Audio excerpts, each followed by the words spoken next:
The following program may contain coarse language, violence, nudity, mature subject matter, or scenes which may not be suitable for all viewers. Viewer discretion is advised. All Hit Radio.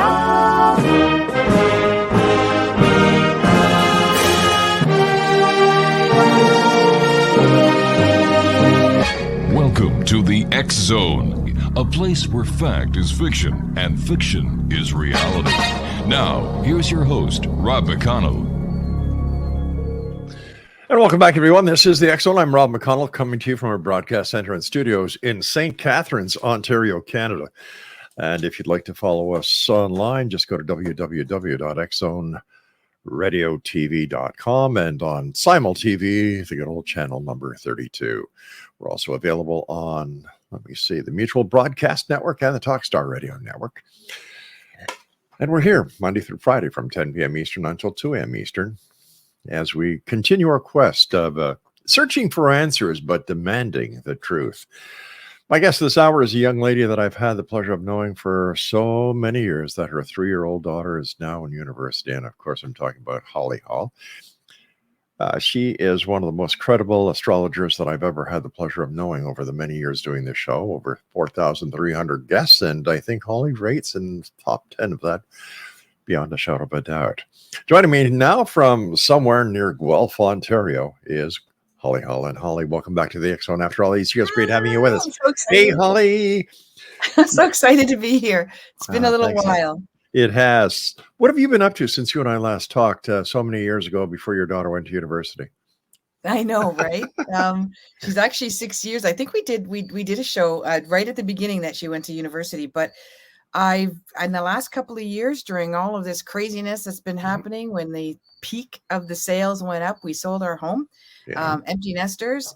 And we just started traveling. I'm nomad, I'm digital nomad. I can do my work anywhere. I've got clients from all over the world. Sure. And we just decided, we thought, well, we'll buy a house in a year, and decided, nah, I don't think we're just going to stay the way we are.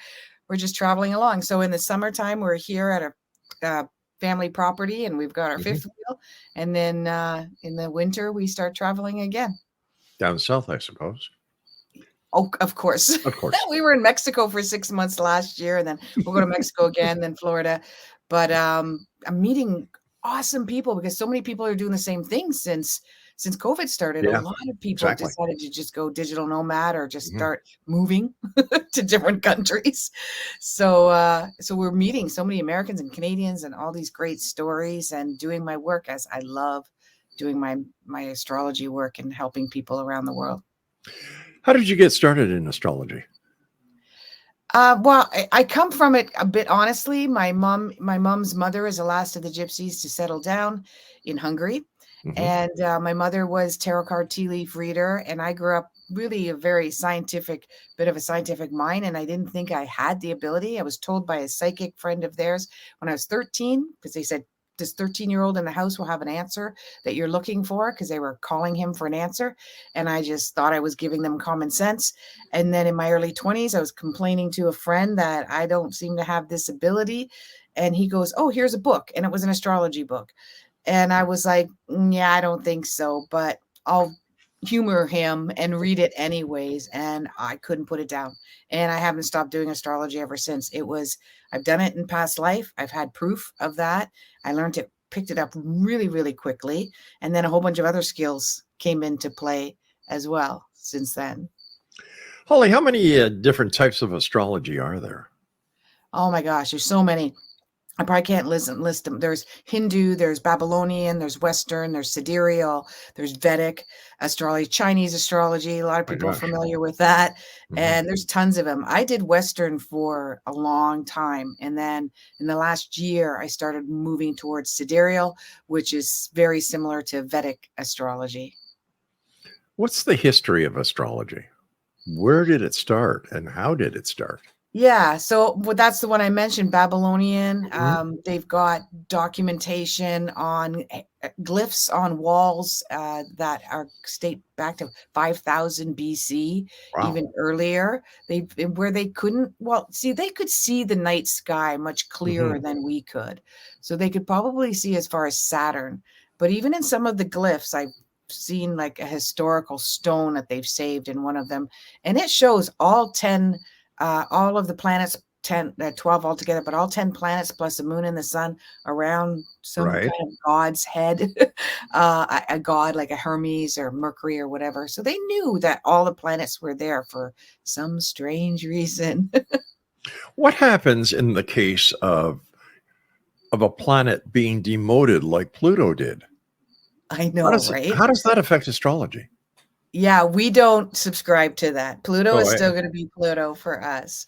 Yeah, they made it a dwarf planet because they're saying it's not big enough, and we still use it. And then, of course, the other constellation came into play. I can never say it right. Begins with an O, and I actually don't.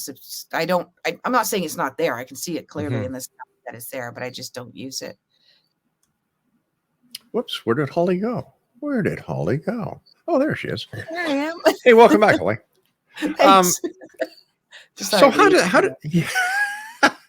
Got abducted there, did you, kid? How does astrology work? It's really quite complicated. And when you're an astrologer, you get frustrated that people think they're just the sun sign, and it's way beyond that. Like the sun sign's probably like me, this small.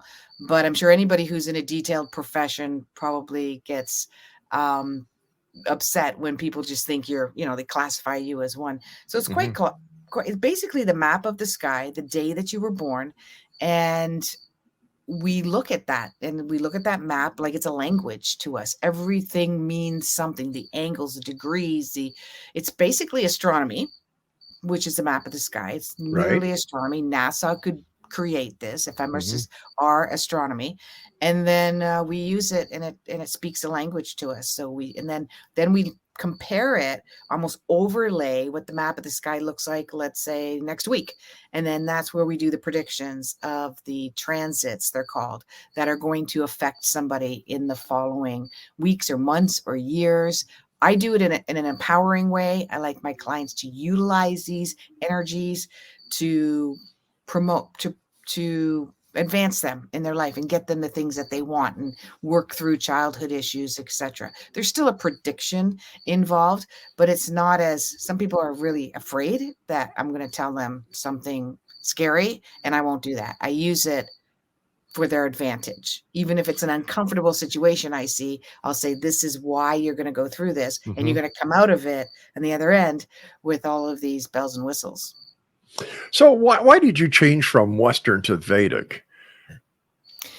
Well, this is a funny story. A couple of years ago, I got an app that you're supposed to look up in the sky and see where all the planets are in the constellations. And it'll put Leo and all of them, the zodiacs in there. And I kept using it no matter where I was. And I was like, this is wrong. And because I knew the moon was in Leo, and I knew, the sun was in Virgo or whatnot. And so I finally just got rid of the app. And it was called Stellarium. You can still look it up.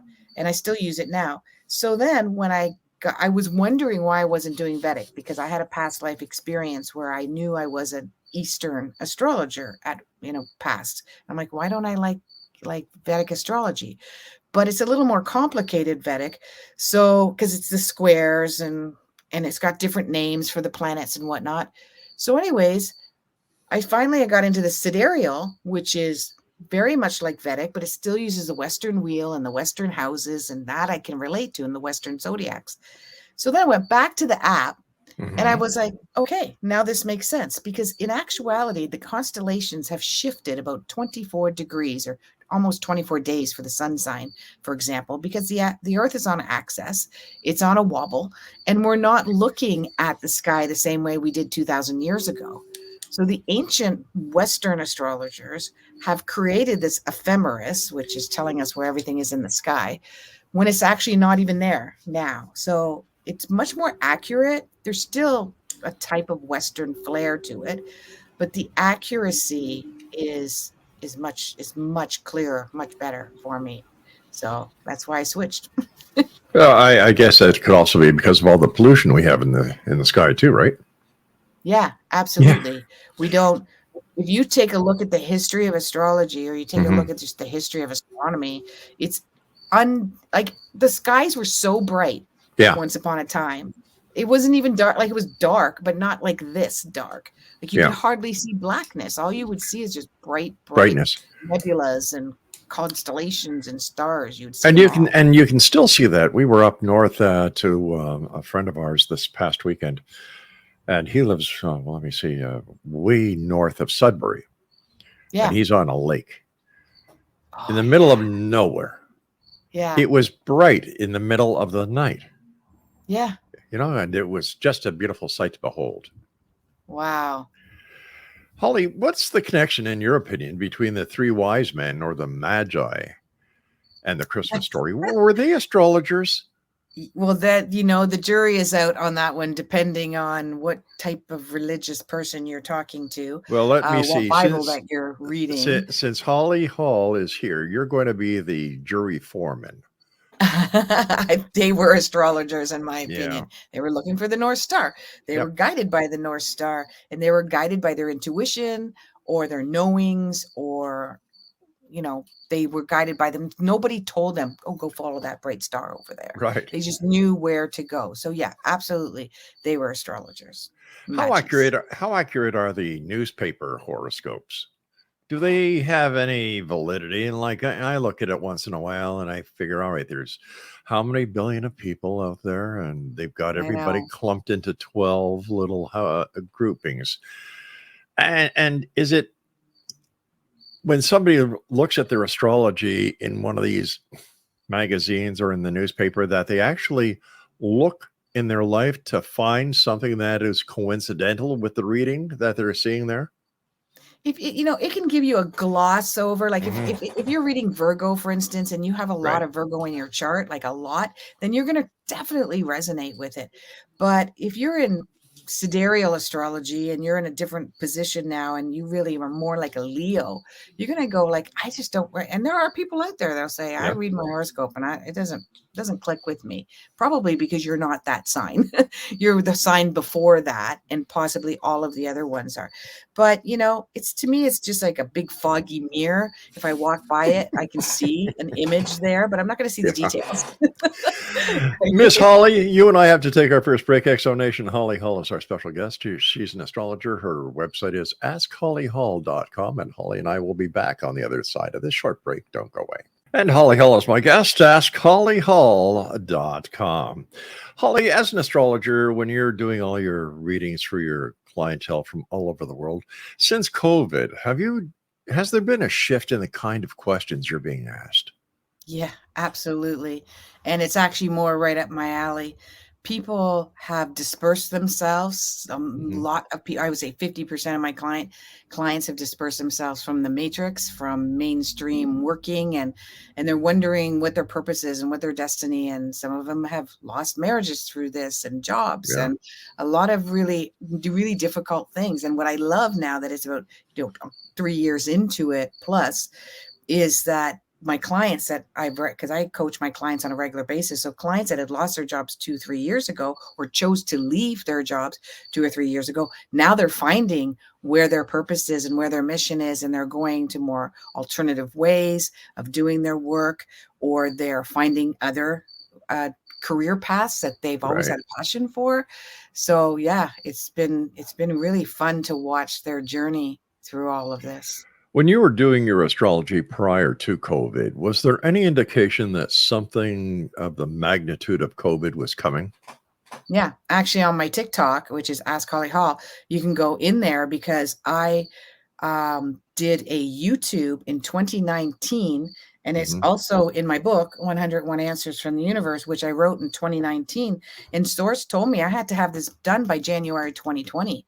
I didn't get it done till February because of editing issues, but it was in there, and it's literally called Eyes Wide Open, 101 Answers from the Universe.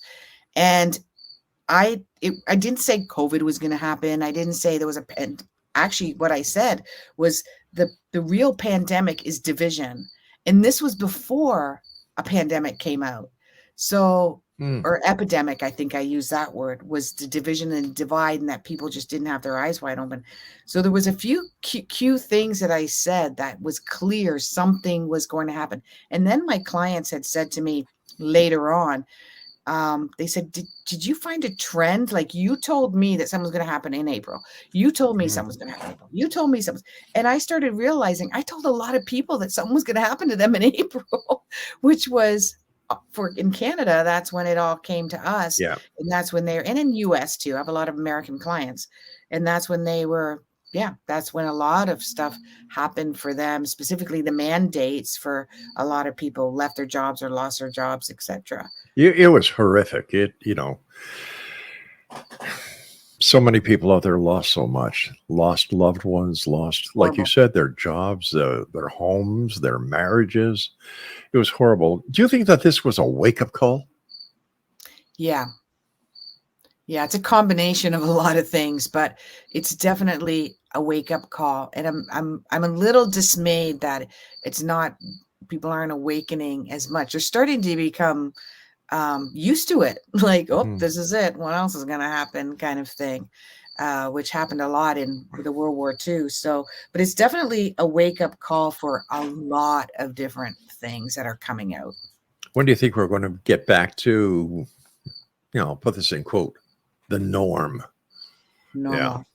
I love that question because I always tell people, never. We don't want to get back to the way we were. We want to get back to an enlightened, less, where we're literally raping the earth, Yes. of all of its beauty and its wonder and what it's really here for us. And not that I'm perfect by all means, but and there's terrible things happening to people all around the world in order for us to have these resources. So it has to stop. All that has to stop. Here we are, August the 28th in the year 2023. There are racial riots that are erupting in the city of New York. We have migrants on their way up to the United States. The people in Texas are shipping the migrants to the city of New York. The city of New York is in a state of chaos. Here, you also have political dissent. You have the war in the Ukraine. You've got what seems to be Russia coming apart at the seams. Was this all part of the awakening that we experienced? And was COVID the catalyst to all this, the epidemic, as you called it? Yeah, I think it's the other way around. Without getting too woo, but I think it's this has all been playing out since the late 1960s, and if not earlier than that, as you know, with the alien cover-up agenda. Yeah. So I think it's the opposite. I think there's a lot of moving parts. I believe there's a lot of moving parts. One of the things that I learned when I was talking to somebody who's really well connected with NASA is that there's only 5 big people on the top of NASA, for instance, and all of the other departments, they can whistle blow, but one department doesn't know what the other department is doing. They have no clue. Mm-hmm.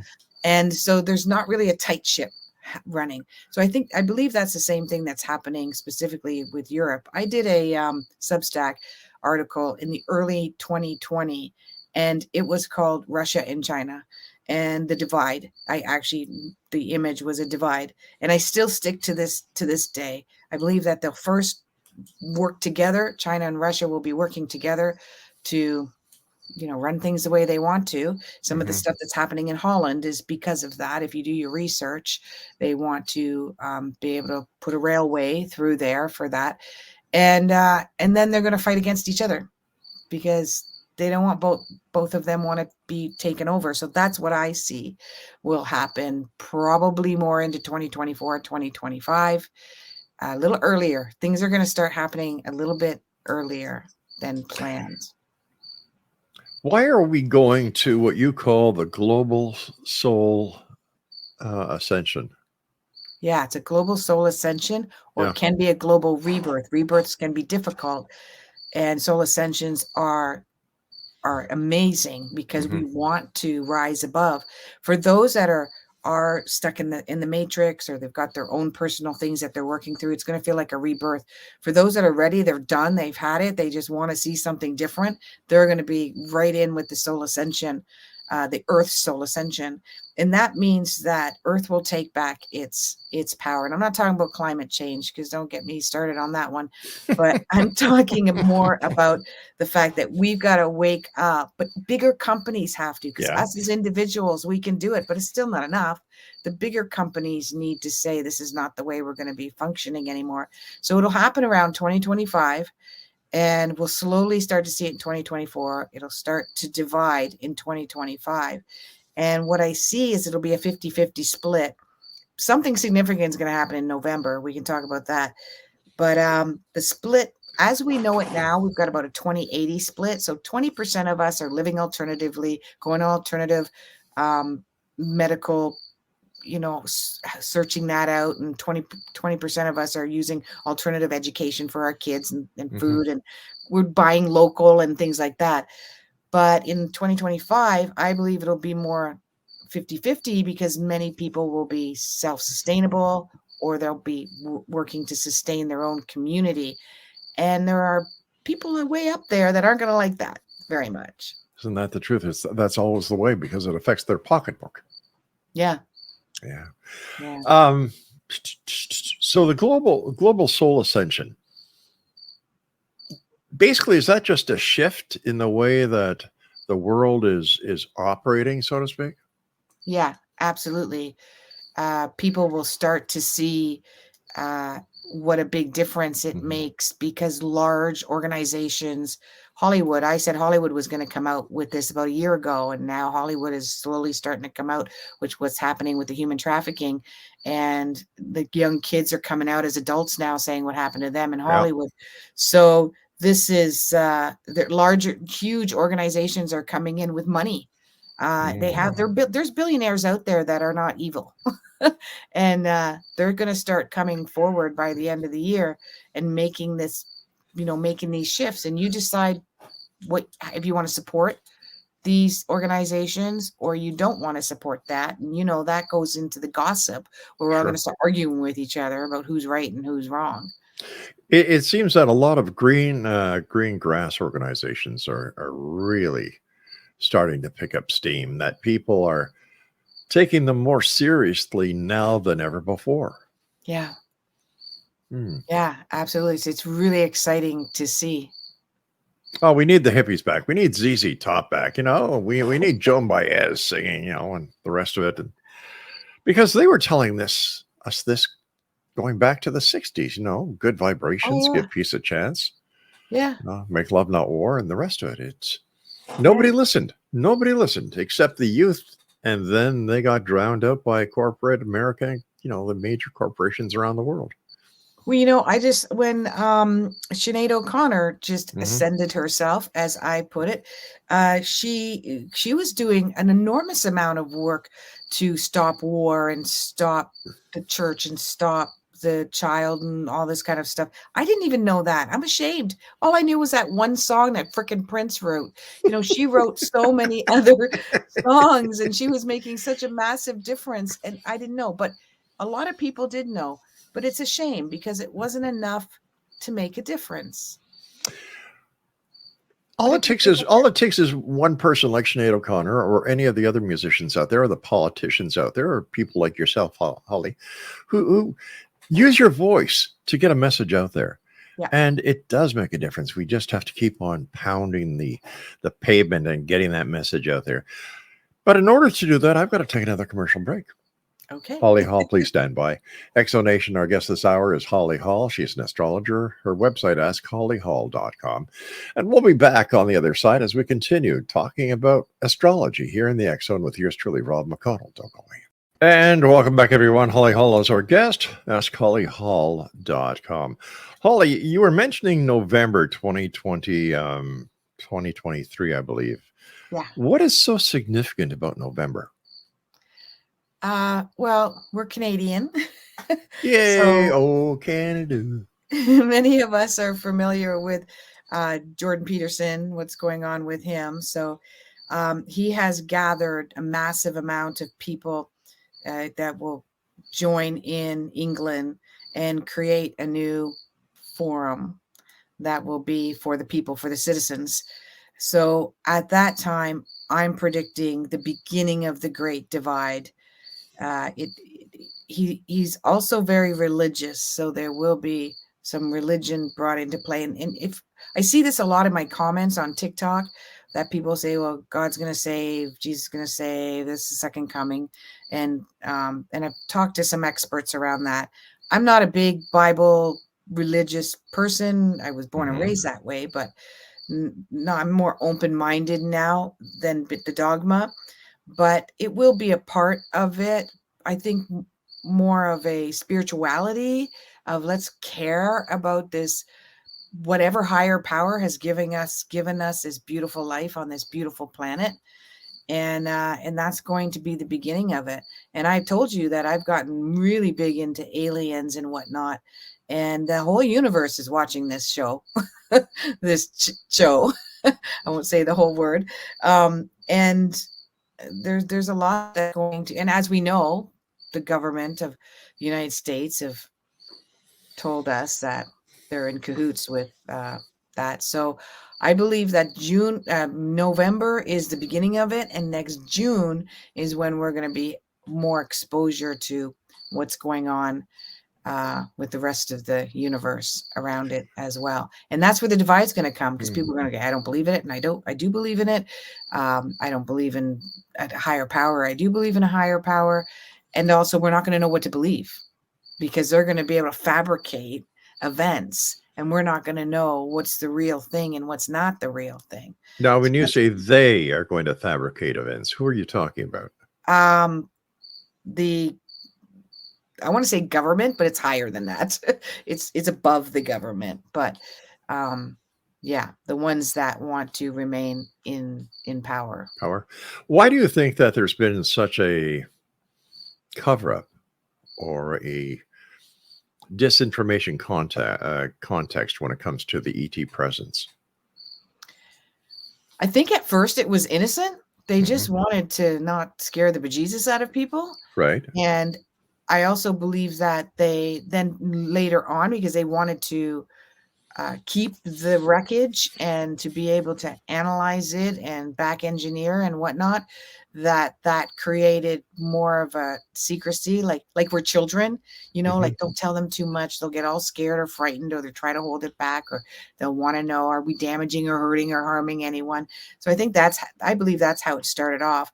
And then as it grew, the organizations around NASA and all of the other, every big country has their own version of NASA as well. They just started becoming secretive amongst each other. They didn't, Russia doesn't want the United States to know what they're doing. The United States doesn't want China to know what they're doing. And they're all doing, even Africa, they all have Mexico. They all have their own back engineering and their own. And I think some of it is, it's like playing a football game. You want them to think that you've got all of the great moves, but you also want them to think that you might not have all the great moves either. You want them not to know that. You want to it's like playing poker. You want to look like your hand is going to be really, is going to be the winner, but maybe you don't actually have the winning hand, but you're going to play that game. So I think it just got really carried away into this big giant game. So where does your interest come from when it comes to the extraterrestrial presence and the truth embargo, Holly? My research, because I was doubting it. I mean, I couldn't think. I thought, well, there's got to be, something out there. I definitely never doubted that, but I didn't have proof, and I didn't see that there was proof. And then as TV, internet came more and more, and we could see, we could watch people who've researched this for decades and decades. I started learning from them, and it's even back in the Babylonian age. I mean, it's undeniable that pyramids, that's my biggest one. I mean, pyramids, we did not build those. There is no way that we built those. And yet there are those archaeologists who argue with you that it can be done. Scientists say it can be done. Physicists say it can be done. So who do we believe? Yeah, I guess it depends on who you want to follow. I mean, what I like is Gregg Braden, for instance. He's one of the ones that does a lot of he's an archaeologist and a geologist and a scientist, and he's gone to the pyramids almost every year for 20 something years. And he had the opportunity to be there when they drilled a hole into one of the blocks in Right. the pyramid, which I don't know was several feet long, and they took it apart, and there was product in there was that is not on Earth.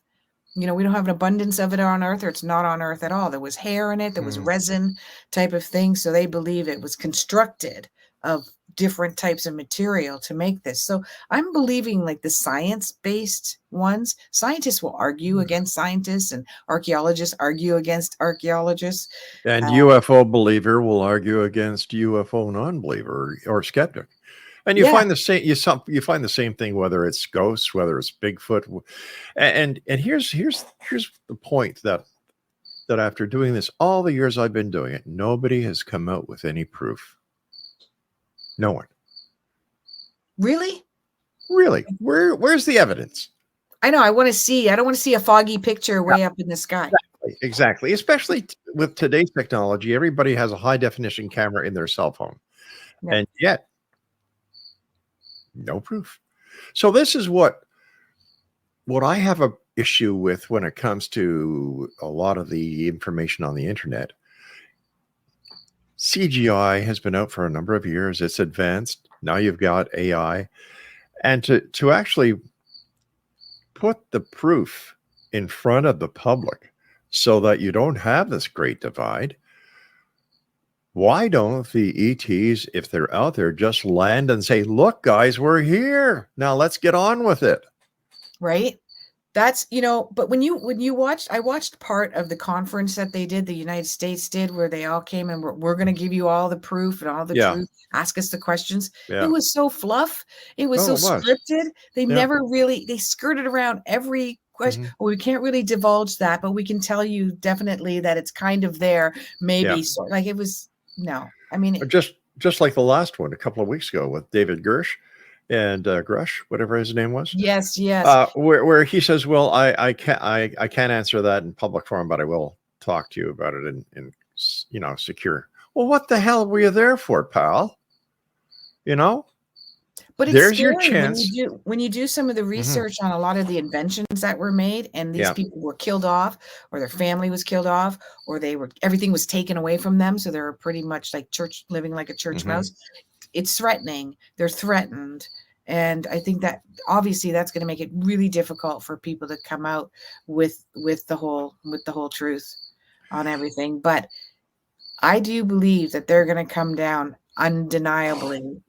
If they're not that afraid of us yet, that they'll come down. Do you believe that there are aliens out there? I have a hard time believing it, a real hard time.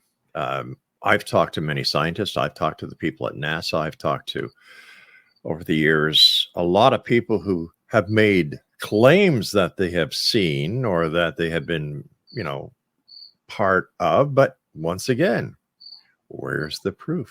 Show me a photo. Show me a piece of crash evidence. Show me something that is undeniable. If you've been doing this for 60 years, since 1947 and beyond, where's the proof? Now, even researchers of Roswell are changing their mind because the evidence isn't being, the stories are changing. So I have a hard time. I want to believe, Holly. I really want to believe. But maybe it's the old cop in me. I want to see the evidence. Some of it's take a look at that Chris Bledsoe, but still all their orbs, like you're still not really seeing anything. Like they're not little green man with big, like, he says he sees the lady. Nobody's seen the lady. He has said that she will present herself or something like that's going to present itself to the general public. But yeah, I want to see them. Have you ever seen Earth's Final Conflict? The TV series is by Roddenberry. No. The one that did Star Trek, Roddenberry, the director of that. That's what I would like. That series, I'm still in love with it. That's what I'd like to see. And that was like in the future where the aliens came down and they were here to stop us from destroying ourselves. And that's the whole series, right? You know, you can put a lot of parallels between what the people are saying about the extraterrestrials and what their mission is or their mandate is, going back to early biblical times. You know, those who descended from the skies, the Nephilim, and, you know, the creation. There are a lot of parallels. So what came first, the chicken or the egg, the Bible or the extraterrestrial before the Bible? Who knows? But I do know I've got to take my final break with you right now, young lady. And you know what I believe in proof? You, because I know the work that you do it speaks for itself. And Exo Nation, if you'd like to contact Holly Hall, her website, askhollyhall.com. And we'll both be back as we wrap up this hour here in the X Zone. Don't go away. Holly Hall's my guest. Her website is askhollyhall.com. First of all, Holly, I want to thank you so much for joining us tonight. Always a great pleasure talking to you. My regards to the family. And what's next for Holly Hall? Well, I'm going to keep doing the work that I'm doing. I've got to turn my book into an audio book at some time, but I'm really busy with, as I said, my TikTok kind of blown up, and I've gotten a lot of new clients from there because I've been recycling through the same clients. Most of my clients recommend people, obviously. So it's just working, continuing, because I believe that part of my work is to help people find their purpose, to help people transition during these really difficult times into what their purpose is, because that's what we're being forced to do, finding happier relationships and happier jobs and happier essence within themselves and happier relationships with their childhood, etc. So I just want to continue doing that work. What are your final thoughts for the Exo Nation tonight, Holly? I think, you know, we got to have a more open mind. We've got to ask a lot of questions, but don't believe everything we hear. That kind of sums it up, doesn't it? Yeah. Let our listeners know how they can contact you, Holly. One more time. AskHollyHall.com. I'm really active on YouTube and very active on TikTok, which is also Ask Holly Hall, HALL at the end. I'm trying to get my Twitter more exposure as well. So that's another place I would rather be more active rather than Facebook or Instagram. You can find me on there as well, but I'm not as active astrologically and my clairvoyance and my downloads, etc. than I am there. Holly Hall, thank you very much for joining us. Take care of yourself, and I look forward to the next time we meet back here in the X Zone. I am too. Take care, dear.